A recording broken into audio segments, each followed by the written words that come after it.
네, 오늘 히브리서 4장 두 번째 단락입니다. 4절부터 10절까지의 내용인데 제목은 4절부터 10절까지 저는 자기의 일을 쉬느니라 이렇게 좀 붙여보았습니다.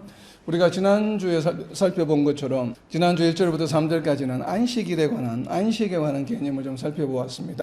우리가 흔히 생각하는 단순히 일을 쉬거나 피곤한 육신을 쉰다라고 하는 의미와는 조금 개념의 차이가 있습니다. 기본적으로는 안식이라고 하는 것은 하나님과 함께 동행하는 것이에요. 그래서 크게는 두 가지로 볼 수가 있겠죠.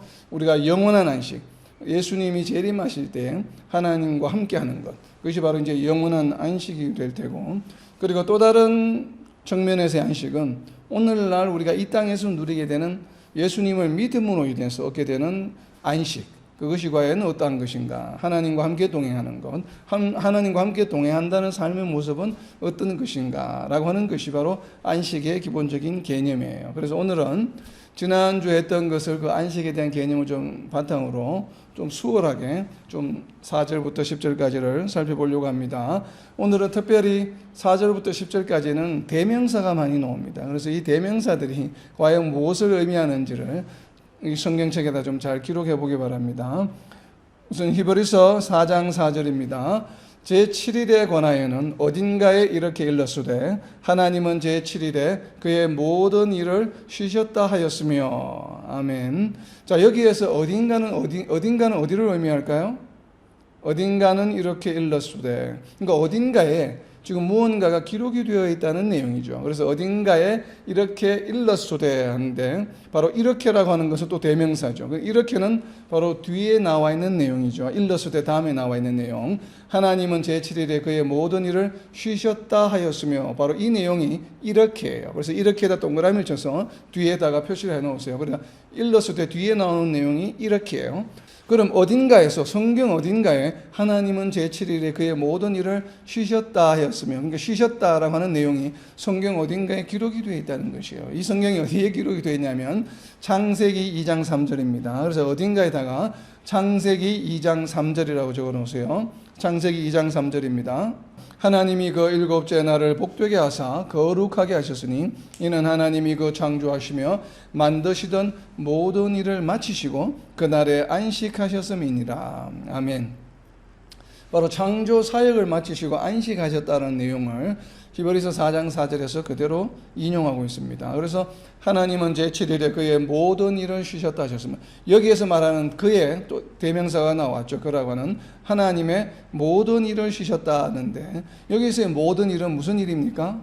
창조사역이죠. 왜냐하면 창세기 2장 3절에서 모든 일을 마치시고 그날에 안식하셨음이니라 라고 이야기하고 있기 때문에 여기에서 모든 일은 모든 일 옆에다가 창조사역이라고 적어 놓으세요. 바로 제7일에 하나님은 모든 창조사역을 쉬셨습니다. 왜냐하면 왜 모든 창조사역을 쉬셨습니까? 우리는 왜 하나님께서 제7일에 모든 일을 마치시고 쉬셨는지 이것을 알아야만 제대로 된 안식, 그리고 안식날에 대한 개념을 이해할 수가 있는 것이에요. 그런데 모든 일을 쉬신 이유는 뭡니까? 6일 동안 창조사역을 마치셨기 때문에 그래요.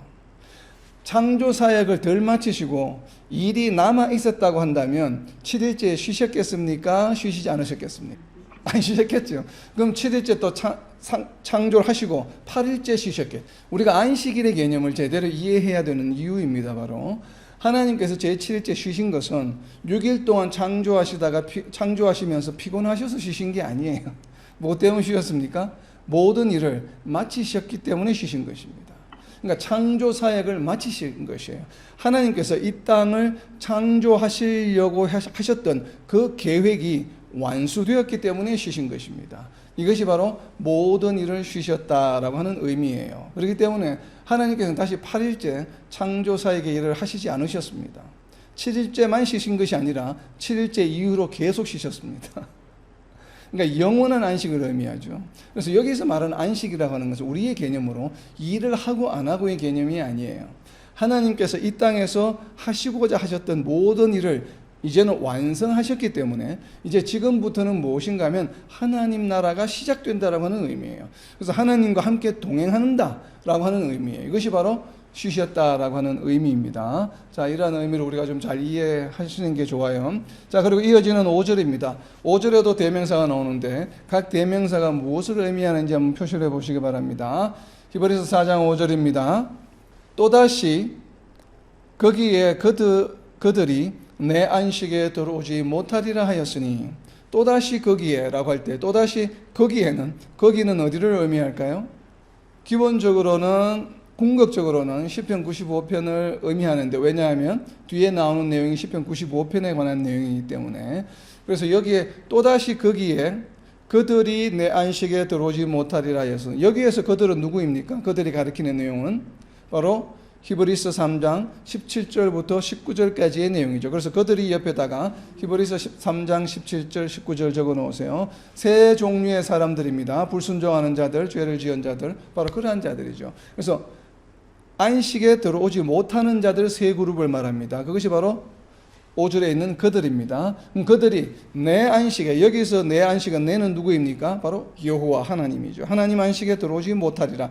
그러니까 그러한 사람들이 내 안식에 들어오지 못하리라라고 한 이 말이 기록되어 있는 곳은 시편 95편 11절이죠. 그렇지만 여기에서 말하는 또다시 거기에라고 하는 거기에는 시편 95편 11편에 관한 뒤에 나오는 내용이긴 하지만, 그러나 기본적으로는 히브리서 안에 있는 내용을 의미합니다. 왜 그러냐면 여기 거기를 나타내는 헬라어 원어가 엔투토라고 해서 영어로는 무엇인가 하면 in this예요. in this.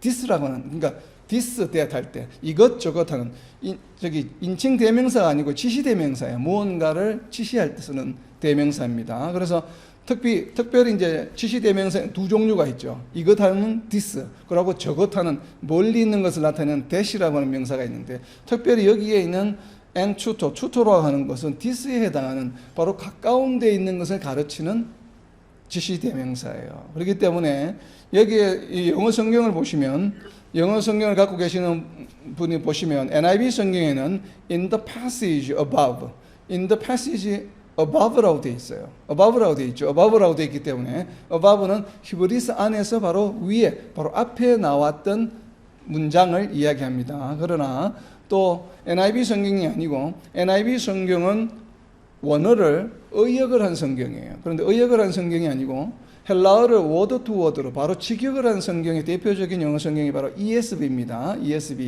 ESV 성경에 보게 되면 원어 그대로 번역을 했어요. In this passage라고. 그러니까 this라고 바로 그렇게 표현했습니다. In this passage. 그와 같이 바로 NIV 성경에서도 in the passage above, 앞에 나왔던 문장이라고 이야기하는 것처럼 히브리서 4장 5절에서 여기 거기라고 하는 것은 바로 앞에 나와 있는 그의 안식에 들어오지 못하리라고 하는 말이 히브리서 3장에 나와 있죠. 그러니까 여기다 적어 놓으세요. 히브리서 3장 18절입니다.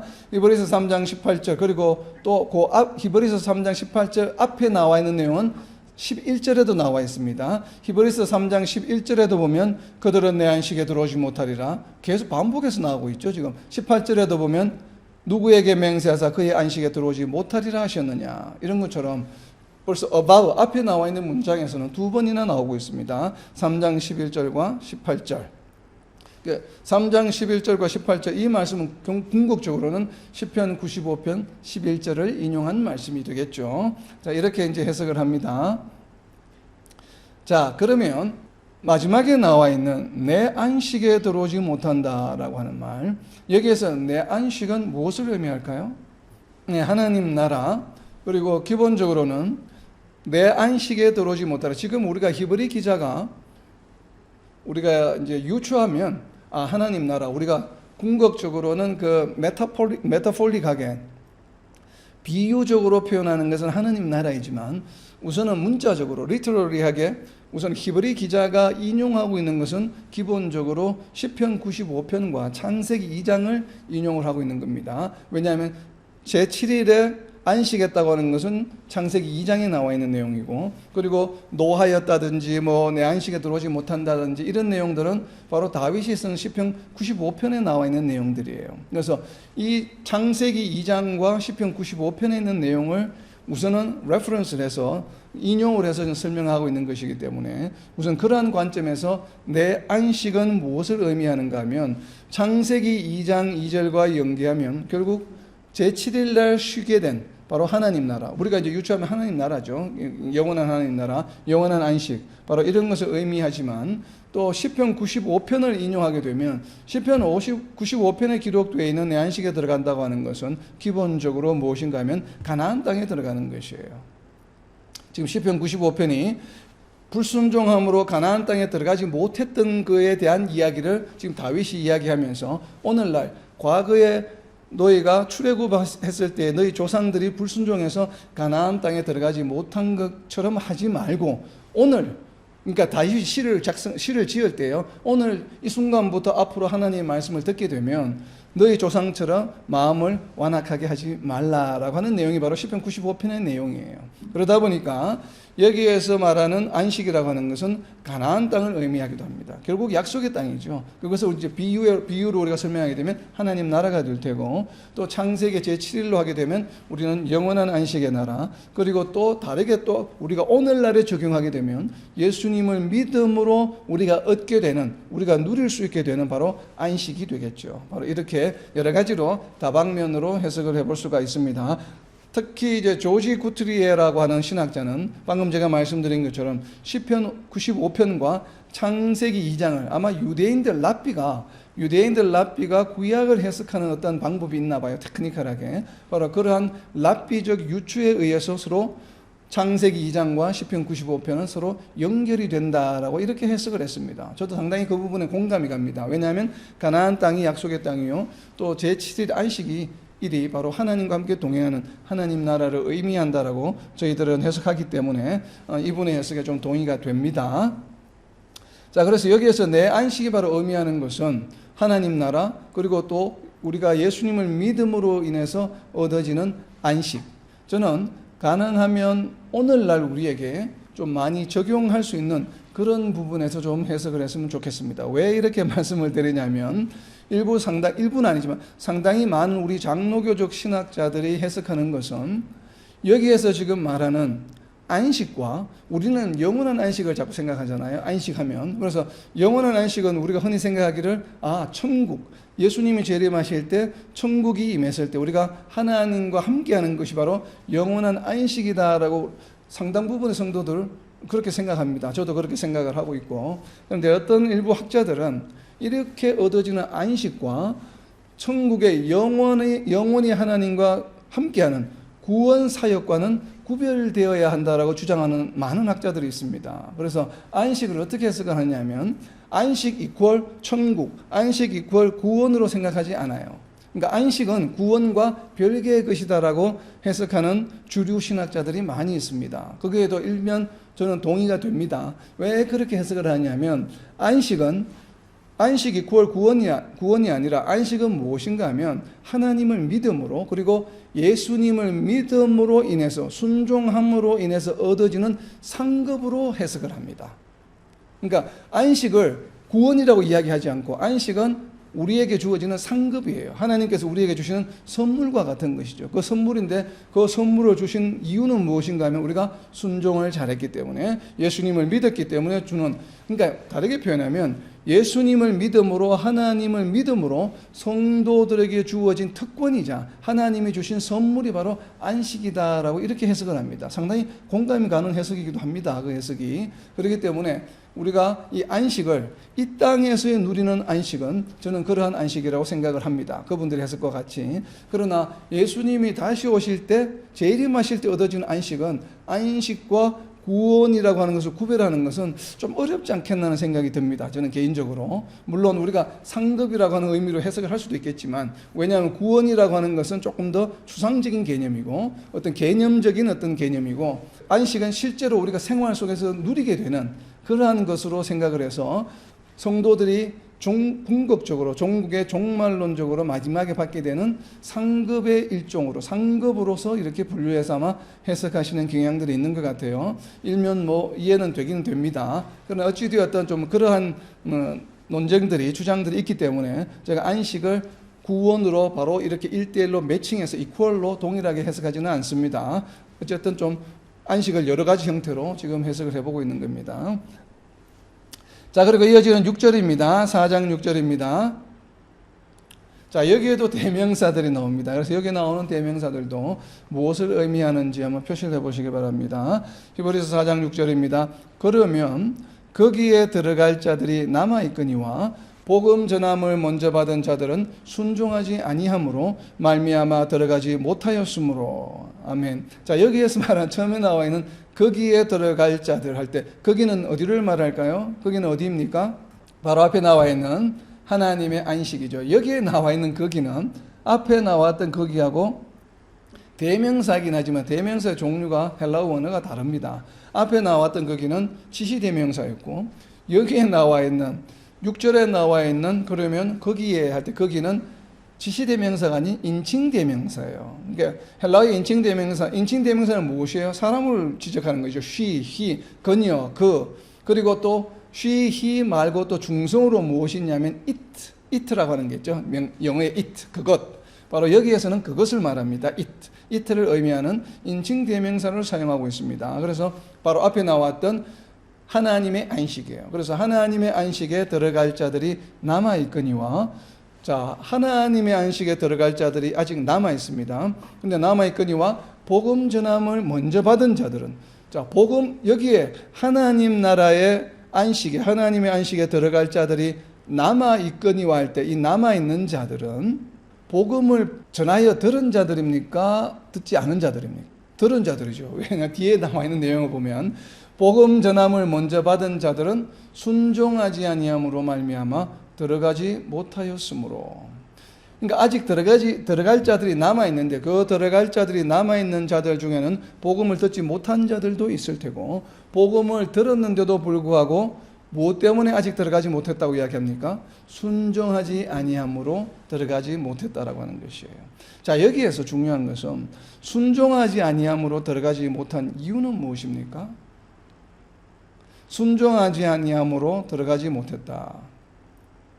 자, 여기에 말하는 복음을 전함을 먼저 받은 자들은 순종하지 아니함으로 말미암아 들어가지 못하였으므로라고 하는 것은 현재형입니까? 과거형입니까? 미래형입니까? 시제가 과거형이죠. 못하였으므로. 왜? 이미 일어난 일이에요. 그러니까 과거에 복음을 먼저 듣고서도 순종 아니함으로 들어가지 못한 일이 있었습니다. 그 일이 바로 무엇인가 하면 출애굽한 이스라엘 백성들이 불순종함으로 가나안 땅에 들어가지 못한 내용을 지금 히브리 기자가 여기서 다시 반복해서 이야기하고 있는 것이에요. 그럼 여기에서 말하는 복음 전함을 먼저 받은 자들이라고 할 때 복음 전함을 먼저 받은 자들은 바로 출애굽할 당시에 이스라엘 민족들이겠죠. 문자적으로는. 그런데 그들이 순종하지 아니함으로 가나안 땅에 들어가지 못했다라고 지금 이야기합니다. 그렇다면 여기에서 말하는 복음은 무엇을 말할까요? 출애굽 당시에 이스라엘 민족이 들은 얘기는 무엇입니까? 굿뉴스는 무엇이에요? 복음은 무엇이었습니까? 너희들에게 적과 꿀이 흐르는 약속의 땅을 줄 것이다. 그리고 너희를 거기로 인도해 줄 것이다 라고 하는 것이 바로 이스라엘 민족에게는 그 당시로서는 바로 복음이었습니다. 그런데 그 복음을 듣고도 그 이스라엘 민족이 어떻게 했습니까? 약속의 땅으로 들어가라고 했죠. 하나님께서 기데스 바냐에 모여 있을 때 야, 약속의 땅으로 들어가 했는데 이들이 바로 하나님의 말씀에 순종해서 약속의 땅에 들어가지 않고 무엇을 했습니까? 정탐을 했죠. 정탐을.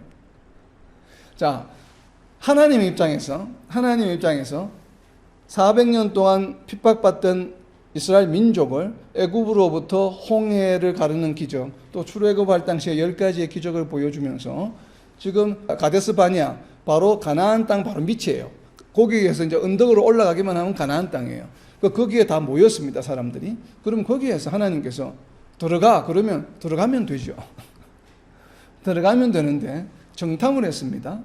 근데 정탐을 얼마 동안 했습니까? 며칠간? 정탐을 40일간 했죠. 40일간 정탐하고 불순종했기 때문에 하루를 1년으로 해서 40년간을 광야에서 광야 생활을 한 것입니다.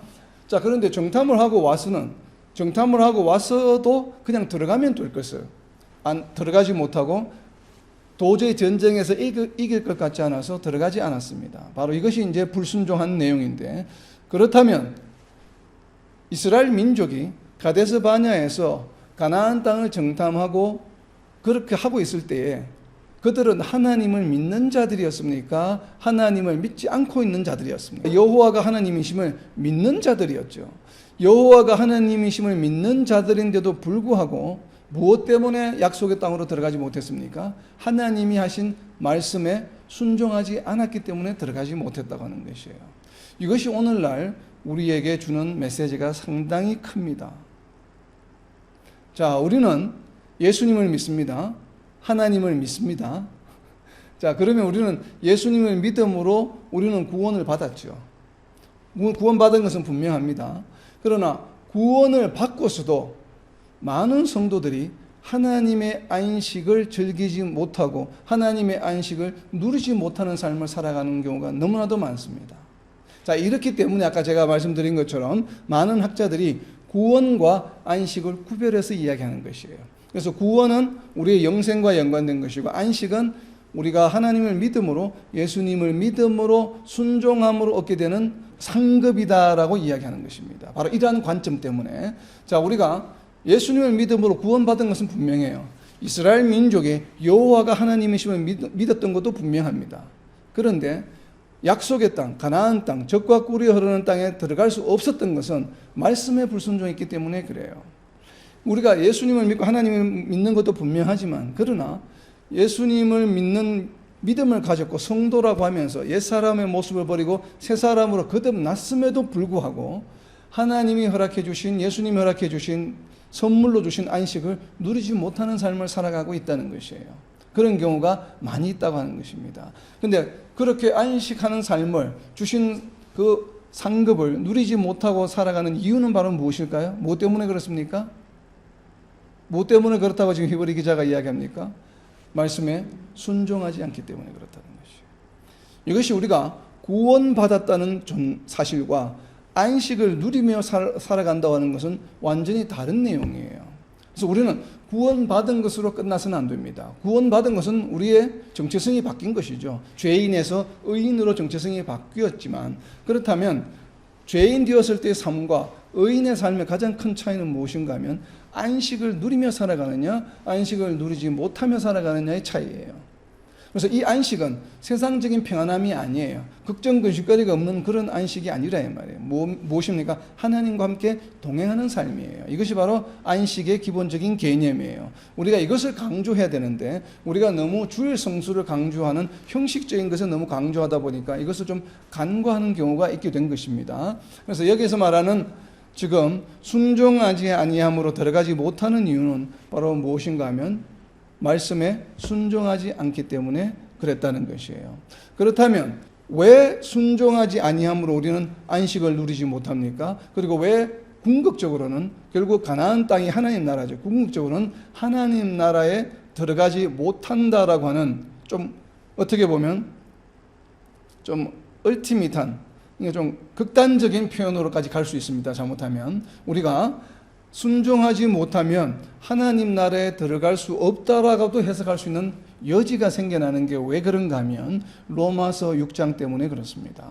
우리가 방금 나눈 것은 구원과 안식을 구별해서 이야기했어요. 그럴 때는 우리가 구원은 받았지만 안식을 누리느냐 누리지 못하느냐 이슈였지만, 그러나 로마서 6장 말씀은 굉장히 도전이 되는 말씀입니다. 방금 나누었던 것을 좀 더 뛰어넘어서 이것이 단순히 안식을 누리느냐 못 누리느냐의 문제가 아니라 구원을 받았느냐 받지 못하느냐는 문제로 넘어가게 됩니다. 이 순종과 불순종의 문제가. 그것이 어디에 나와 있냐면 로마서 6장 16절입니다. 로마서 6장 16절. 왜 그런지 거기다 줄을 한번 쳐보시기 바랍니다. 로마서 6장 16절 말씀입니다. 너희 자신을 종으로 내주어 누구에게 순종하든지 그 순종함을 받는 자의 종이 되는 줄을 너희가 알지 못하느냐? 혹은 죄의 종으로 사망에 이르고 혹은 순종의 종으로 의에 이르느니라. 아멘.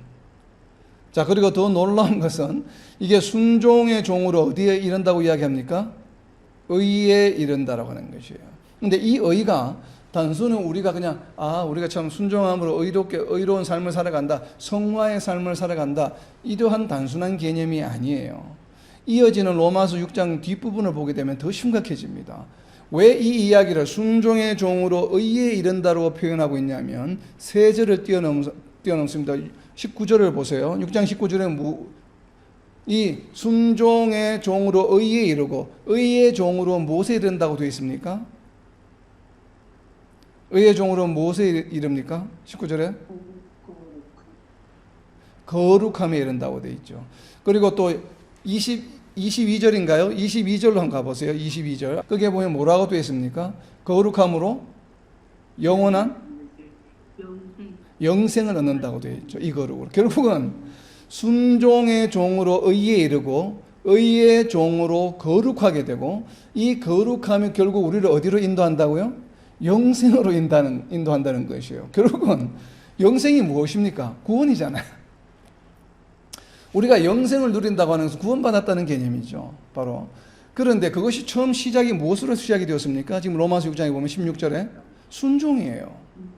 순종으로 의에 이르고 의로 말미암아 거룩하게 되고 이 거룩함이 곧 영생을 이루게 된다라고 이야기를 하고 있습니다. 자, 이것이 로마서에서의 지금 해석이에요. 그러다 보니까 히브리서 4장 6절로 오게 되면 순종하지 아니함으로, 자, 그러면 로마서 6장 16절에 이야기하고 있는 것처럼 순종하지 않는 것이에요. 순종하지 아니함으로 말미암아 들어가지 못하였음으로 되어 있어요. 들어가지 못한다는, 그럼 어디에 들어가지 못했다는 얘기입니까? 로마서 6장 16절을 보게 되면 로마서 6장 16절을 보면 순종함을 받는 자의 종이 되는 줄 너희가 알지 못하니, 혹은 죄의 종으로, 결국은 죄의 종이라고 하는 건 순종하지 않는다는 반대의 개념이죠. 그래서 순종의 종으로는 의에 이르고 그 반대가 되는, 즉 불순종함으로 어디에 이른다고 이야기가 되어 있습니까?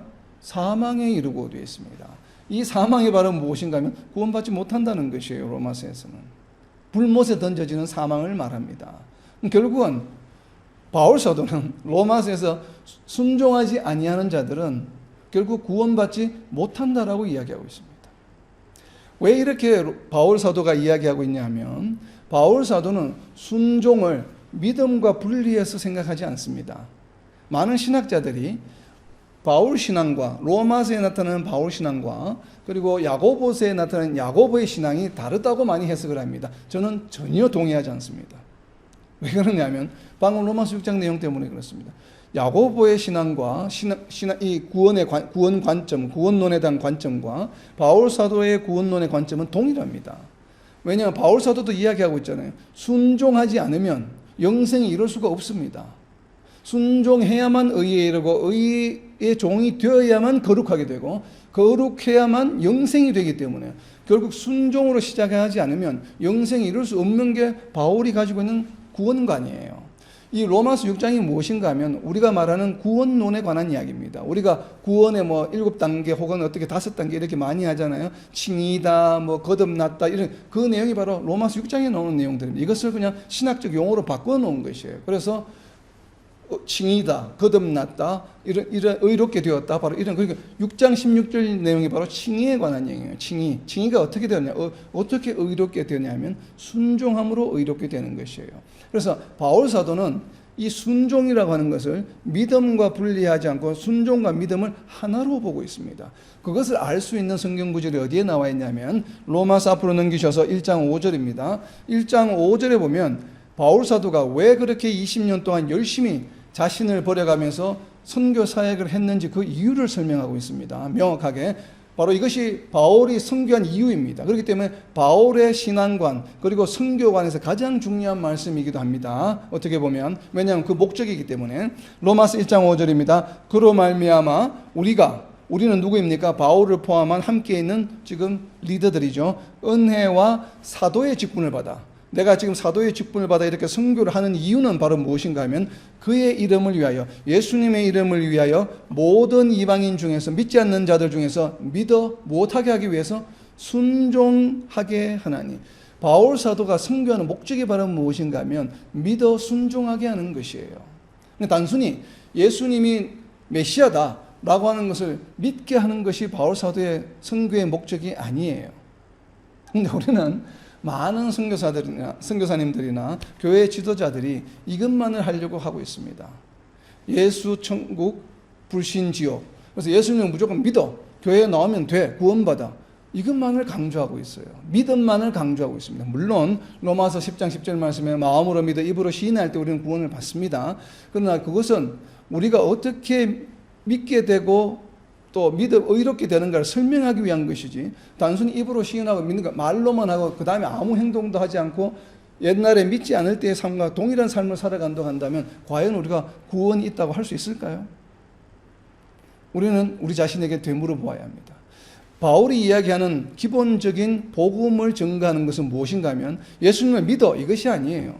뭐라고 되어 있습니까? 그렇게 하는 이유는 이방인 중에서 그들로 하여금, 불신자들로 하여금 믿어 뭐 하기 위해서? 순종하게 하기 위한 것이에요. 믿음과 순종은 동일한 것입니다. 그렇기 때문에 순종함으로 의에 이른다고 이야기하는 것입니다. 그렇기 때문에 믿음으로 의에 이른다는 말과 순종으로 의에 이른다는 말은 동일한 표현이에요, 바울에게 있어서는. 왜냐하면 믿음과 순종을 떼어놓고 생각하지 않기 때문에.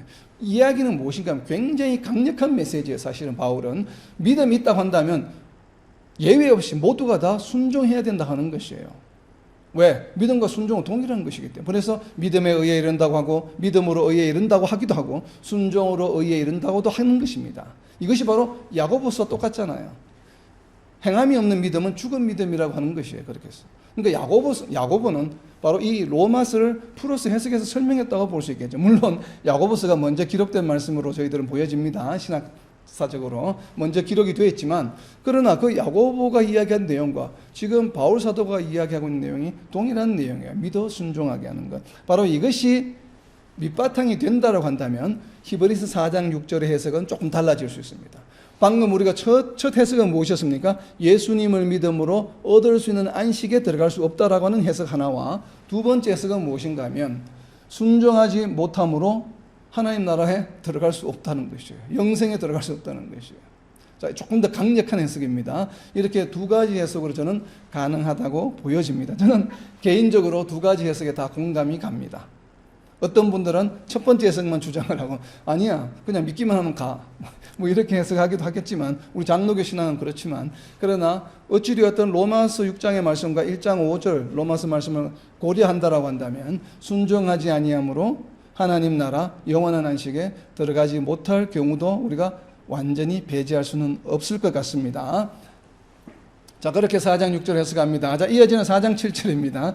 자, 이것을 염두에 두시고 4장 7절을 다시 읽습니다. 4장 7절입니다.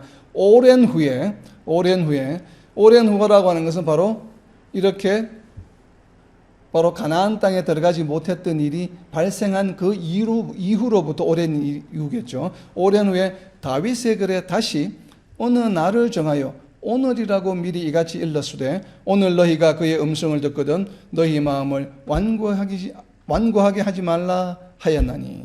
바로 오랜 후는 언제인가 하면 바로 가나안 땅에 들어가지 못했던 광야 생활을 할 수밖에 없었던 그때로부터 다윗이 시편을 기록할 때까지의 바로 시간이에요. 그 오랜 후에 다윗의 글은 무엇입니까? 바로 시편 95편이죠. 시편 95편에 다시 시편 95편에 보면 어느 날을 정하여 오늘이라고 표현한 게 있습니다. 그것이 어디에 나와 있냐면 시편 95편 7절에 나와 있습니다. 시편 95편 7절에 보면 그는 우리의 하나님이시요 우리는 그가 기르시는 백성이며 그의 손이 돌보시는 양이기 때문이라. 너희가 오늘, 바로 오늘, 이 오늘을 의미합니다. 오늘 그의 음성을 듣거든. 바로 했을 때 이 오늘이 히브리서 4장 7절에 나와 있는 어느 날을 정하여 오늘이라고 미리 이같이 일렀으되, 이것이 바로 시편 95편 7절에 나와 있는 내용입니다. 너희가 그의 음성을 듣거든. 바로 시편 95편 방금 읽은 내용이죠. 7절 내용. 그리고 너희 마음을 완고하게 하지 말라. 너희 마음을 완고하게 하지 말라. 이 내용은 시편 95편 8절에 나와 있죠. 시편 95편 8절입니다. 너희는 머리바에서와 같이 또 광야의 마사에서 지냈던 날과 같이 너희 마음을 완악하게 하지 말지어다. 결국은 하나님의 말씀을 믿지 아니하고 순종하지 않았던 것을 표현하는 것입니다. 그래서 4장 7절 말씀은 바로 광야에서 이스라엘 민족이 하나님의 말씀에 순종하지 않았던 것이에요. 그래서 마음을 완고하게 하지 말라라고 하는 것은 바로 무엇입니까? 하나님의 말씀에 순종하지 않는 것을 말해요. 자, 그리고 어느 날이라고 하는 것은 바로 오늘 이것이니까 시편 95편 7절에 나와 있는 오늘인데, 이것을 우리가 조금 이제 좀 형이상학적으로 우리가 복음적으로 해석하게 되면 이 오늘은 언제가 되겠습니까?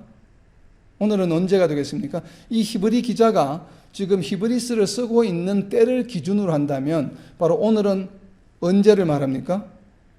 오늘이라고 미리 이같이 일렀으되 오늘 너희가 그 음성을 듣거든, 그의 음성을 듣거든. 여기서 그는 누구입니까? 누구의 음성을 듣거든? 하나님의 음성이죠. 시편 95편 7절에는. 그러나 히브리 기자의 기준으로 본다면 이 당시는 누구겠습니까? 예수님의 음성이겠죠. 예수님의 음성을 듣고서 예수님이 전하는 복음의 내용을 듣고서 마음을 완고하게 하지 말라라고 하는 것이에요. 바로 그렇게 되겠죠. 그래서 여기에서는 무엇이 되겠습니까? 바로 초림 예수님의 그 때가 바로 오늘이 되겠죠. 그리고 궁극적으로는, 종말론적으로는 예수님이 재림하실 때에, 예수님이 재림하실 때 다시 한번 이 땅에 복음을 전체적으로 전하는 일이 일어나죠. 바로 두 정인에 의해서. 바로 그 날이 또 오늘이 되겠죠. 우리가 구원으로, 하나님 나라로 영원한 안식으로 들어갈 수 있는 기회가 주어지는 때입니다. 그래서 오늘은 언제인가 하면 바로 복음이 전해지는 날, 그리고 하나님의 말씀이 선포되는 날, 그리고 하나님의 말씀이 전해지는 날을 말해요. 그래서 각 개인에게는, 각 개인마다 다르겠죠. 이 오늘은 복음의 메시지가 자기 귀에 들리는 날이겠죠. 오늘은 우리가 복음적으로 해석하게 되면 바로 그 어느 날은 예수님의 초림과 재림의 날인과 동시에 개인적으로는 개개인 사람들에게 있어서는 바로 복음이 전거되는, 전해지는 그 날이에요. 그래서 그 복음, 주님의 음성, 하나님의 음성을 듣거든 마음을 완고하게 하지 말고 마음을 부드럽게 해서 그 들은 말씀을 믿고 그 말씀에 순종하라라고 하는 것이에요.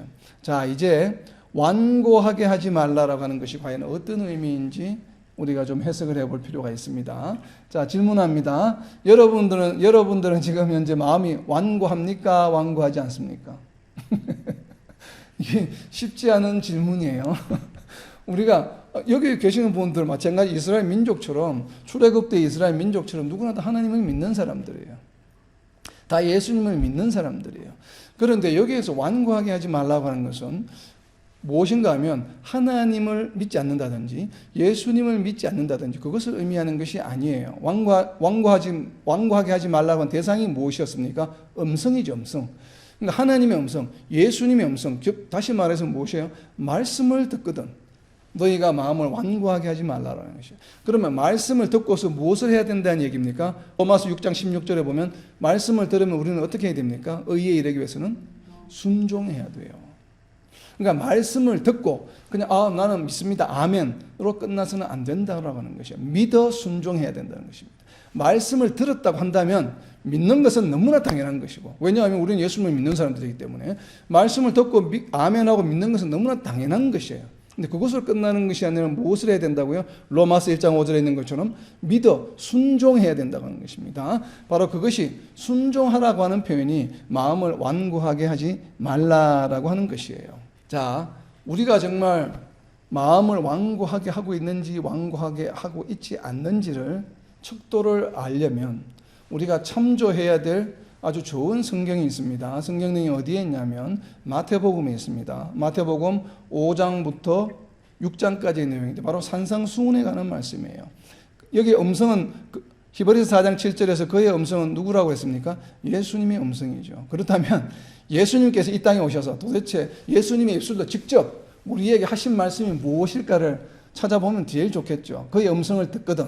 우리가 예수님의 음성을 듣습니다. 지금 예수님의 음성을 복음서에 많이 기록이 되어 있지만 가장 길게 장편으로 가장 길게 설교하신 내용이 바로 산상수훈입니다. 바로 마태복음 5장, 6장, 7장 세 장에 걸쳐서 기록되어 있는 내용이 갈릴리 호수가 보이는 산에 동산 같은 데 올라가셔서 군중들이 모였을 때, 제자들이 모였을 때 바로 제자들에게 하신 설교 말씀이에요. 마태복음 5장, 6장, 7장. 그러니까 한 번에 하신 설교예요. 그렇기 때문에 여러분들은 마태복음 5장, 6장, 7장을 단번에 읽어야 합니다. 왜냐? 한 번에 하신 설교이기 때문에. 그런데 마태복음 5장 시작부터 시작하는 내용이 무엇이에요? 복받은 사람들, 구원받은 사람들은 이렇게 해야 된다, 이렇게 해야 된다 하는 내용이 나오고, 그리고 이어지는 내용들은 전부가 뭐냐면 구약의 등대의 역할, 소금의 역할, 빛의 역할, 그리고 구약에서는 살인하지 말라고 했는데 너희는 살인하는 것이 아니라 형제에게 바보라고 이야기만 해도 너희는 사망에 이른다라고 계속 예수님이 강조하신 내용이 무엇이에요? 너희가 이제는 나를 따르는 자, 나를 믿고 나를 따르는 자들이기 때문에 더 이상 세상의 논리나 세상의 가치관이나 세상의 철학으로 삶을 살아가지 말라고 하는 것을 마태복음 5장에서 6장까지 계속 이어서 이야기하고 있는 겁니다.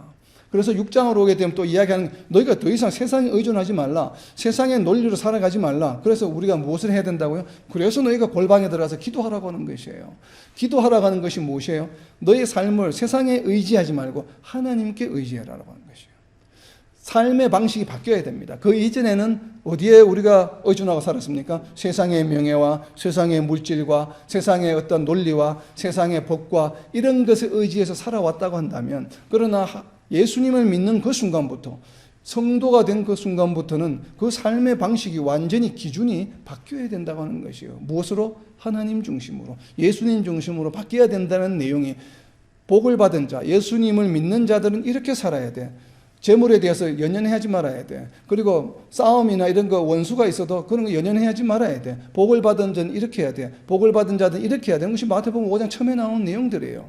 그리고 너희가 과거에는 이렇게 율법적으로 이야기했지만 그렇게 하는 것이 아니야. 지금은 너희가 이렇게 살아야 돼. 그리고 너희는 기도해야 돼. 그리고 나서 나오는 마지막 예화가 무엇입니까? 너희가 하나님이 과연 어떤 존재인지를 제발 좀 깨달아라라고 예수님이 직접 설명하셔요. 하나님 어떤 존재입니까? 하늘을 나는 참새도 먹이시는 분이요, 들에 나 있는 풀도 기르시고 먹이시는 분이 하나님이시야. 얘들아, 제발 좀 정신 차려. 너희가 들풀도 하늘을 나는 참새도 먹이시는 하나님이신데 하물며 나의 아들 된, 나의 자녀 된 너희들을 내가 먹이지 않겠느냐? 너희를 마시게 해주지 않겠느냐? 너희를 옷 입혀주지 않겠느냐? 왜 너희가 지금도 여전히 나를 믿고 나서 세상에 휘둘려서 세상살이에 열중해서 살아가고 있느냐 하는 것이에요. 왜 너희가 먹을 것을 염려하고, 왜 직장 생활을 염려하고, 왜 무엇을 입을까, 무엇을 마실까, 무엇을 또 어떤 집에 살까, 왜 이런 것을 염려하며 그것을 쫓으며 살아가고 있느냐 하는 것이 예수님의 지금 가르치심이 바로 산상수훈의 5장 6장의 결론에 해당하는 내용입니다. 그래서 하물며 참새와 들풀도 내가 기르고 가꾸는데 너희가 왜 자꾸 그런 것 속에서 염려하고 걱정하고 또 그것을 나를 따르고 나의 일을 하는 것보다도 우선해서 먼저 하려고 하느냐라고 하는 것이에요. 이것이 마태복음 5장 6장의 내용입니다. 그래서 마태복음 5장 6장의 결론이 어디에 있습니까? 바로 마태복음 6장, 우리가 너무나도 잘 알고 있는 34절에 나와 있습니다. 마태복음 6장 33절과 34절 내용이 바로 5장 1절부터 32절까지의 내용 결론이에요. 썸머리입니다. 자, 마태복음 6장 33절이 무엇입니까? 그런즉, 맞죠? 그런즉이 무엇이에요? 접속사죠. Therefore, 지금까지 했던 내용 말들을 전부 그렇기 때문에 결론입니다. 그런즉 너희는 무엇입니까? 너희는 먼저 그의 나라와 그의 의를 구하라. 그리하면 이 모든 것을 너희에게 더하시리라. 여기에 이 모든 것은 무엇입니까? 먹는 것, 마시는 것, 입는 것이에요. 우리가 흔히 말하는 사는 것, 의식주입니다. 의식주. 우리가 삶을 살아가면서, 여러분도 우리 자신도, 저도 마찬가지입니다만, 우리가 돌아보게 되면 날마다 하는 걱정근심거리의 대부분이 뭐가 연관된 것이에요? 먹고 마시고 경제적인 활동 살아가는 것이잖아요. 이것 때문에 염려하고 걱정하는 경우가 많죠. 우리의 살아가는 하루를 보내는 시간 중에 대다수가 먹고 마시고 어디에서 살까, 무엇을 입을까, 무엇을 또 어떻게 살아갈까, 어떤 모습으로 어떤 수준의 삶을 살아갈까, 이런 경제적인 활동에 우리의 대부분의 시간들을 사용하고 있습니다. 대부분 사용들은. 그렇죠? 바로 이것이 삶의 중심이 되었는데 지금까지. 그러나 예수님을 믿는 삶은 달라야 된다고 하는 것이에요. 그것이 바로 6장 33절에 나와 있는 내용입니다. 너희가 먹고 마시고 입는 것을 할 것이 아니라 그보다 먼저 뭐를 해야 된다고요? 그의 나라와 그의 의를 구하라. 여기서 그의 나라는 무엇을 말합니까? 하나님 나라와 하나님의 의를 구하라라고 하는 것이에요. 이것을 먼저 해야 된다는 것이죠. 그렇게 하면 어떻게 해주신다고요? 너희의 먹고 마시고 입고 어디에 살까 집 같은 것을 다 해결해 주시겠다 하는 것이에요. 아멘. 이것이 뭐예요?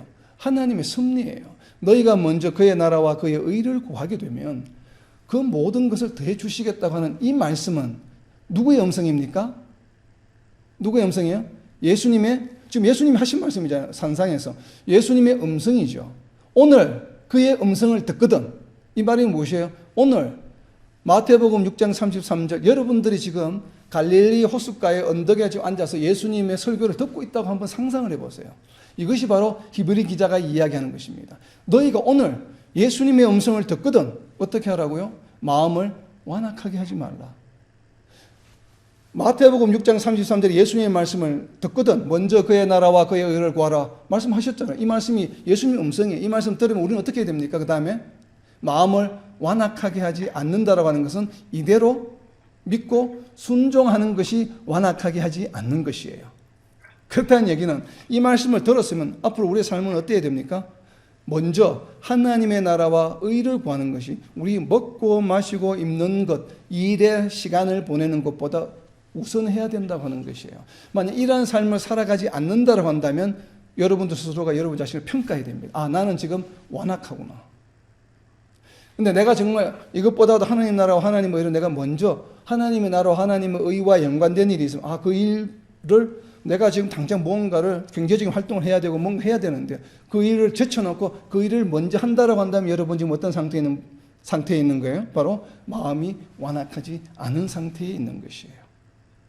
바로 이 이야기를 히브리 기자는 하고 있는 것입니다. 그래서 히브리 기자나 야고보 기자가 굉장히 순종에 관해서 지금 강조하고 있는 내용이에요. 그래서 계속 믿음과 그 순종이 어때야 되는지를 강조하고 있는 것이 그리고 히브리서가 굉장히 강한 내용입니다, 사실은. 그래서 한때 히브리서를 처음에는 정경으로 선택할 거냐 말 거냐가 논쟁이 됐던 이유 중에 하나이기도 합니다. 왜냐하면 기본적으로 우리는 믿음으로 그냥 구원에 이른다 생각하고 있기 때문에. 그런데 히브리서는 시종일관 강조하는 것이 무엇인가 하면 순종이에요. 그렇기 때문에 굉장히 우리에겐 도전이 되는 말씀입니다. 그래서 히브리서 4장 7절 다시 읽습니다. 뒷부분 오늘 너희가 그의 음성을 듣거든 너희 마음을 완고하게 하지 말라 하였나니 왜냐하면 완고하게 되면 하나님 나라에 들어가지 못하게 되기 때문에 그렇다는 얘기를 지금 하고 있는 것입니다. 정말 우리는 이렇게 마음이 완고해지지 않는